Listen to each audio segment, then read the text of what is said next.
Hello दोस्तों, स्वागत है आप सबका एक बार फिर हमारे यूट्यूब चैनल में। बात करेंगे शिक्षा विभाग व कर्मचारी से जुड़े अपडेट्स और जानकारी की। चैनल पर पहली बार है तो लाइक करें, सब्सक्राइब करें, आगे भी अपडेट्स मिलते रहेंगे। बात करें शिक्षा विभाग की तो विद्यार्थियों की संख्या के अनुसार बजट स्वीकृत किया जा रहा है, जिसमें नए बर्तनों में खाना खाएंगे प्रदेश के सरकारी स्कूल के बच्चे। जो एमडीएम मिलता है बच्चों को, यानी मिड डे मील परोसा जाता है, उसी बर्तनों को लेकर है खबर कि अब नए बर्तन मिलेंगे विद्यालय में। प्रदेश के स्कूल के बच्चे नए बर्तन में खाना खाएंगे और इसके लिए जो बजट भी स्वीकृत किया जा चुका है। प्रदेश में सरकारी विद्यालय में इसी शैक्षणिक सत्र से नए बर्तनों में भोजन करेंगे। इसके लिए 5 वर्ष से अधिक पुराने बर्तन स्टोर में पड़े हैं, उन्हें बदला जाएगा। नए बर्तन खरीदने के लिए विद्यार्थियों की संख्या के अनुसार बजट स्वीकृत किया गया है। यह बजट विद्यार्थियों की नामांकन संख्या के अनुसार जारी किया जाएगा। इसके अलावा जो नए विद्यालय खोले गए हैं उनका प्रस्ताव भी मांगा गया है, ताकि बर्तनों की व्यवस्था की जा सके। लंबे समय से नहीं हुई है खरीद। प्रदेश के कई स्कूलों में लंबे समय से बर्तनों की खरीद नहीं होने के कारण बर्तनों की स्थिति खराब हो गई थी। इसे देखते हुए नए बर्तन खरीदने का फैसला लिया गया है। जिन स्कूलों में बर्तन खरीदने होंगे उन स्कूलों से शिक्षा विभाग ने प्रस्ताव भी मांगा है। अब स्कूलों में बर्तन खरीदने के लिए जो क्राइटेरिया रखा गया है वो इस प्रकार है कि भंडारण के जो बर्तन है, जैसे लोहे की बड़ी टंकी, आटा रखने की टंकी है, खाना बनाने के बर्तन में जो भी परात है, बड़ी भगोना है, ढक्कन सहित कुकर, चम्मच, बड़ा तवा है, खाना परोसने में बर्तन है, तस्तरी, बाल्टी, बड़े चम्मच, जग है, खाना खाने के लिए है, 3 खंड की थाली है। इसके अनुसार ये बर्तन खरीदे जाएंगे। तो जिस प्रकार के बर्तन चाहिए वो नामांकन के अनुसार मिलेंगे। जैसे विद्यार्थी का नामांकन 1 से 50 है आपके विद्यालय में तो 10,000 रुपये जारी किए जाएंगे। 51 से 150 है तो 15,000 रुपये है, और 151 से 250 तक 20,000 रुपये, 250 से अधिक तो 25,000 रुपये आवंटित किए जाएंगे। जिसमें ये बर्तन आप खरीद सकते हैं जिसमें भंडारण के बर्तन हैं, जैसे कोई दिए गए हैं, आटा रखने की टंकी है, लोहे की बड़ी टंकी खरीद सकते हैं, खाना बनाने के लिए परात है, भगोना है, कुकर है, चम्मच है, बड़ा तवा है, ये है। परोसने के लिए भी तस्तरी, बाल्टी, बड़े चम्मच, जग है। खाना खाने के बर्तनों में 3 खंड की थाली भी आप खरीद सकते हैं। इसके साथ ही बात करें तो एक और अपडेट की, प्रदेश के स्कूलों में जो नामांकन कम है उनके लिए खबर है कि 30 से कम बच्चों वाले इन स्कूलों में भारी पड़ रहा शिक्षकों का वेतन खर्च। इसलिए प्रदेश के 10,000 प्राथमिक स्कूल बंद करने की भी तैयारी है। उदयपुर और ऐसे कई जिले हैं जहां पर जो है कह सकते हैं कि बच्चों का नामांकन कम है, तो अब इनको मर्ज भी किया जा सकता है। प्रारंभिक शिक्षा विभाग के करीब 10,000 ऐसे विद्यालय हैं, प्राथमिक विद्यालय, उनको बंद करने की तैयारी में सरकार। ये वे स्कूल है जहाँ 30 से ही कम नामांकन है। उदयपुर जिले में ही ऐसे 313 स्कूल है। सरकार के पास अंतिम निर्णय के लिए विचाराधीन है। यह लिस्ट कुछ खामियां पूरी करने के लिए निदेशालय से संबंधित डीओ को लौटाई है। अब इसमें 4 महत्वपूर्ण जानकारियाँ जोड़ी जाएगी। फिर सरकार से हरी झंडी मिलते ही इन स्कूलों को बंद करके 1 से 2 किमी के दायरे वाले करीब के स्कूलों में मर्ज कर दिया जाएगा।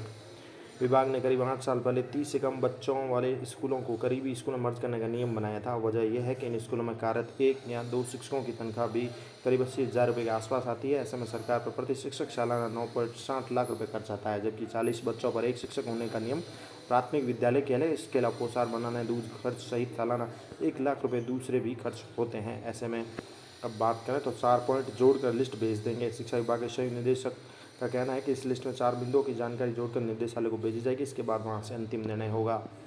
ऐसे में बात करें तो शिक्षकों का 6D से भी होगा सेटलमेंट। अधिकारी जो सूत्रों के अनुसार खबर है कि इन स्कूलों में 17,000 से अधिक शिक्षक लगे हुए हैं, कहीं 1 तो कहीं 2 कार्यरत है। ऐसे में जो बात करें तो इन स्कूलों को बंद करने पर शिक्षकों को 6D नियम के अनुसार सेटलमेंट भी किया जाएगा, यानी उस करीबी स्कूल में नियुक्ति दे दी जाएगी जहां पद खाली है। निकट के स्कूल में भी जगह खाली नहीं है तो संबंधित पंचायत समिति या जिले में दूसरी जगह लाया जा सकता है। और दूसरी ओर बता दें तो प्रस्ताव अटका भी सकती है सरकार, क्योंकि ये चुनावी साल है और ये बड़ी रिस्क भी है। जानकारी के मुताबिक इन स्कूलों को बंद करने पर करीबी स्कूलों में मर्ज करना है, लेकिन राजनीतिक कारणों से सरकार प्रस्ताव को कुछ समय के लिए अटका सकती है या आचार संहिता का बहाना बनाकर रोक भी सकती है। इसका तर्क ये है कि चुनावी साल में एक साथ 10,000 से ज़्यादा स्कूल बंद करके सरकार जनता की नाराज़गी मोल लेने का जोखिम नहीं उठाएगी। ऐसा करने पर वोटों पर असर पड़ना तय है।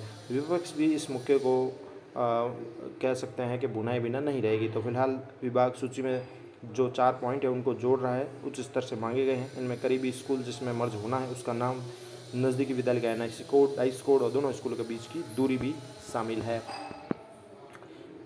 तो कुल मिला के 10,000 स्कूल बंद करने की तैयारी भी है। वहीं दूसरी ओर सरकार इसको टाल भी सकती है चुनावी साल की वजह से। तो ऐसे जो स्कूल हैं, लगभग जोधपुर की बात करें तो 815 स्कूल में से 29 से कम 815 ऐसे स्कूल हैं जिनमें 29 से भी कम नामांकन है, कम बच्चे हैं, न्यून नामांकन की श्रेणी में हैं, अब मर्ज करने की तैयारी में आ सकते हैं। न्यून नामांकन किस ब्लॉक में कितने आपको बताया तो आऊ में 12 है, बालेश्वर में 33, बावड़ी में 53, बाप में 53, बापीनी में 18, भोपालगढ़ में 56, बिलाड़ा में 44, चौमू में 65, दवा में 44, घंटियाली में 35, शहर में 10, केरू में 31, लोहाट में 29, लूण में 56, मंडोर में 27, ओसिया में 56, फलोदी में भी 28, पिपाड़ शहर में 55, शेखाला में 22, शेरगढ़ में भी 44, तिवरी में भी 44 प्राइमरी और मिडिल स्कूल न्यून नामांकन वाली चिन्हित की गई है।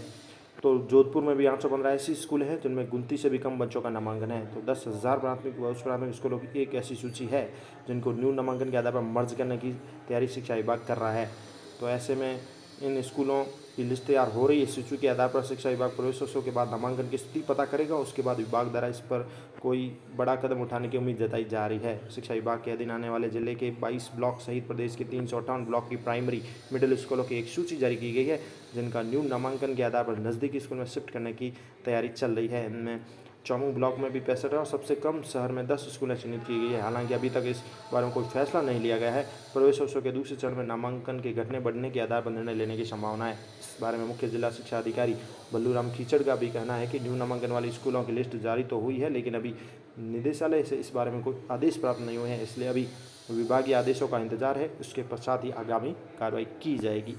तो एक संकट की कह सकते हैं बात है कि जो स्कूल नामांकन जिसमें कम है, ऐसे स्कूलों में अगर कोई टीचर है तो उनको दूसरी स्कूल में जैसा कि हम मर्ज किया जाएगा तो वहाँ लगाया जाएगा और स्कूलें बंद भी हो सकती है।